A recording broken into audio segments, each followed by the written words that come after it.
السلام علیکم عزیز طالبات، جماعت پنجم کے لیے میرے یہ 7واں لیکچر ہے اردو کا۔ بدھ کا دن ہے، 23 تاریخ ہے، 12واں مہینہ اور 20 سال۔ بیٹا علم کی شمع چیپٹر ہم پڑھ چکے ہیں، ہاف پڑھ چکے ہیں اور اس کی املا لکھ چکے ہیں۔ آج میں ورڈ میننگ یہ کچھ میں اپنی طرف سے لکھوا رہی ہوں اور کچھ آپ کی بک میں موجود ہے۔ یہ والے میں آپ لوگوں کے لیے پڑھ دیتی ہوں اور وہ بک سے آپ نے لکھ لینے ہیں اور پھر ان کو یاد کرنا ہے، یہ آپ کا کام ہوگا، ٹھیک ہے؟ تعارف، اپنے بارے میں بتانا، حیثیت، اوقات، تنخواہ، ماہانہ آمدنی، شمع، روشنی دینے والا دیا یا روشنی دینے والی موم بتی، روشنی، ہم سفر، ساتھ سفر کرنے والا، خوشحال، خوشحالی، اچھے حالات، شفیق، خاتون، محبت کرنے والی عورت، جگنو، چھوٹا کیڑا جو رات کو چمکتا ہے، قیامت آنا، مصیبت پڑنا، ہولناک، خوفناک، ملبہ، گرے ہوئے مکان کی اینٹیں، مٹی اور پرانا مسالہ وغیرہ۔ یہ جب زلزلہ آیا تھا تو جو عمارتیں گری تھی نا ان کا ملبہ نیچے تھا، وہ بہت اس کے نیچے دب کر بہت سے لوگ ہلاک ہو گئے تھے۔ فریاد، ظلم اور زیادتی کی شکایت کرنا، ہمت بندھائی، تسلی دی، چراغ بجھ گیا، بچہ وفات پا گیا۔ یعنی یہ محاورہ ہے ایک طرح سے، چراغ بچے کو کہا گیا ہے اور بجھ گیا یعنی وفات پا گیا۔ رسائی، پہنچ، امدادی کیمپ، ایسی جگہ جہاں پر مدد کی جائے۔ کتاب والے الفاظ معنی بھی لکھنے اور یاد کرنے آپ نے، ٹھیک ہے؟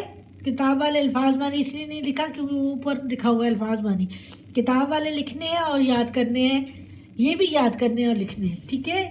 اب ہم چیپٹر پڑھتے ہیں جو آگے ہمارا ہے، ٹھیک ہو گیا؟ یہاں تک اسٹوری ہم پڑھ چکے ہیں کہ زلزلہ آ جاتا ہے۔ کیا تاریخ تھی بیٹا؟ 8 اکتوبر 2005 کو آیا تھا یہ زلزلہ، اور میں نے آپ کو بتایا کہ میں آزاد کشمیر کے میر پور میں تھی اور یہ زلزلہ آزاد کشمیر کا جو میر پور ہے وہاں پہ بہت زیادہ، منگلا تک بہت زیادہ اس کی ویوز تھی، اسٹرانگ تھا وہاں پہ۔ حواس بحال ہوئے، یعنی میرے ہوش ٹھکانے آئے تو جو آواز میں نے سنی وہ بچوں کی دل خراش چیخیں تھیں۔ ان کے ساتھ کلاس روم کا چھت گر جاتا ہے، آدھا محفوظ ہوتا ہے اور آدھا گر جاتا ہے۔ جو محفوظ جگہ ہوتی ہے وہاں پہ یہ لوگ بچے اور یہ ٹیچر کھڑی ہوتی ہیں، یہ اس کی اسٹوری میں یہی کچھ بتایا گیا۔ اور معصوم فریادیں، یعنی وہ اللہ تعالیٰ سے شکایت کر رہے تھے، اللہ تم نے ہم پر یہ کیسا عذاب نازل کر دیا ہے، اللہ جی رحم فرمائیے، اور ساتھ دعا کر رہے تھے اللہ ہم پر رحم فرما۔ زلزلہ تھم چکا تھا، اب ختم ہو چکا تھا۔ میں بچوں کو تسلی دے رہی تھی، کچھ بچے مجھے بھی تسلی دینے کی کوشش کر رہے تھے۔ کچھ بچے سمجھدار ہوتے ہیں نا، وہ خوف سے جلدی نکل آتے ہیں، تو وہ ٹیچر کو بھی ساتھ ساتھ تسلی دے رہے تھے۔ باہر نکلنے کا راستہ بھی ملبے میں دب چکا تھا۔ ملبہ وہ جو چیزیں گری تھی نا چھت کی، اس کو ملبہ کہتے ہیں۔ تو اب وہ نظر نہیں آ رہا تھا راستہ ان لوگوں کو۔ ہم سب نے مل کر مدد کی آوازیں لگائیں، مگر لگتا تھا کہ ہماری آواز کوئی ہماری آواز سن نہیں سکتا۔ میں نے کاغذوں سے بچوں کے زخم صاف کیے، ان کی ہمت بڑھائی، کہ ان کو تسلی دی۔ بہت وقت گزر چکا تھا، بچے سہمے ہوئے یعنی ڈرے ہوئے تھے۔ بھوک، پیاس اور زخموں کی شدت سے وہ رو رہے تھے، اتنے زیادہ زخمی تھے کہ وہ رو رہے تھے۔ مجھے بار بار ملبے میں دبے ان بچوں کا بھی خیال آتا جن کے بارے میں کچھ اندازہ نہیں تھا کہ وہ زندہ بھی ہیں یا نہیں۔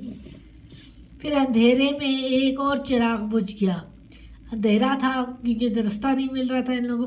ایک اور بچہ وفات پا گیا، ایک بچہ زندگی کی قید سے رہا ہو گیا، یعنی اس کی زندگی ختم ہو گئی۔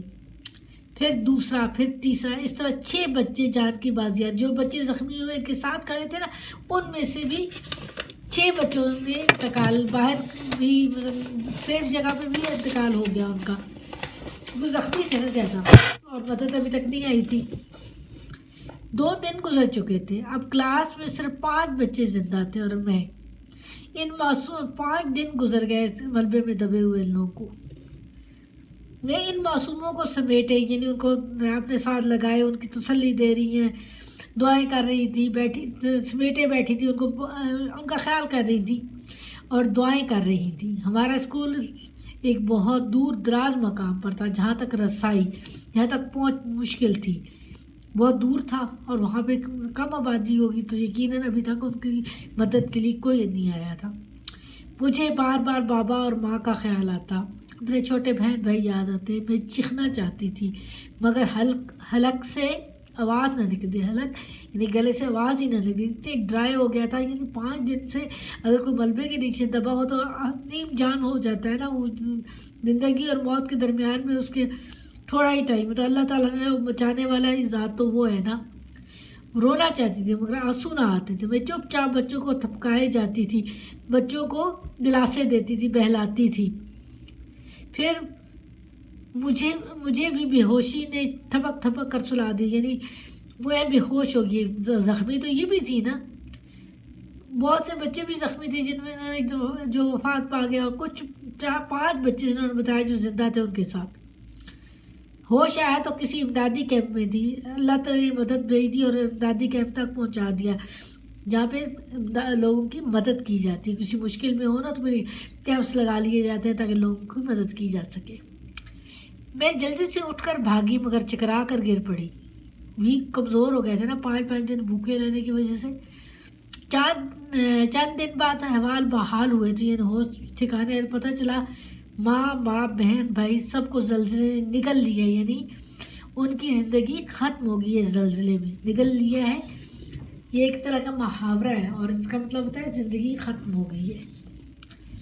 بس میں زندہ تھی اور یہ سوچتی تھی کہ اب کس کے لیے جیوں، کس کے لیے زندہ رہوں، کس کا بوجھ بانٹوں. میں رونے لگتی. ایک دن صبح چند بچے ہاتھوں میں پھول لیے میرے پاس آئے اور مجھ سے لپٹ کر رونے لگے. یہ وہی بچے تھے وہ میری طرح زلزلے کو شکست دے کر زندگی کی بازی جیت چکے تھے. کچھ دنوں بعد چند بچے آئے اور ان لوگوں نے مجھ سے لپٹ ان کی بھی والدین وغیرہ فوت ہو گئے تھے نا. اس زلزلے نے بہت جانی نقصان ہوا تھا. میں نے اپنے آنسو صاف کیے، ان بچوں کی خیریت پوچھی. کئی بچوں کے والدین اب زندہ نہ تھے. کچھ دنوں کے بعد حالات معمول پر آنے لگے تو میں نے فیصلہ کیا کہ باقی زندگی ان بچوں کے نام کر دوں گی، ان بچوں کے نام جو زندہ ہیں. انہیں علم دوں گی اور علم کی شمع بن جاؤں گی. اب میری زندگی کا یہی مقصد ہے. میرا فیصلہ ٹھیک ہے نا. یہ ایک سوال کے انداز میں وہ پوچھ رہی ہیں کہ اتنی بڑی قیامت گزرنے کے بعد، اتنی بڑی مصیبت پڑنے کے بعد اب جو بچے زندہ رہ گئے ہیں میں ان کی حفاظت کروں گی اور ان کا خیال رکھوں گی. کیوں میرے والدین بھی دنیا میں نہیں ہیں، ان میں سے کئی کے والدین زندہ نہیں ہیں، تو میں ان کی ایک طرح سے بڑی بہن ان کی حفاظت کروں گی، ان کو علم دوں گی اور ان کا خیال رکھوں گی. اب میں ایسے بچوں کے لیے جو زندہ بچ گئے ہیں اور ان کے والدین اس دنیا میں نہیں، ان کے لیے علم کی شمع بن جاؤں گی، ان کو تعلیم دوں گی اور ان کا خیال رکھوں گی. اب کو یہ لیسن سمجھ آ گیا؟ اب مشکل الفاظ جو بک میں آگے لکھے ہوئے ہیں یہ بھی لکھنے ہیں آپ لوگوں نے اور یاد کرنے ہیں. ٹھیک ہے، اللہ حافظ.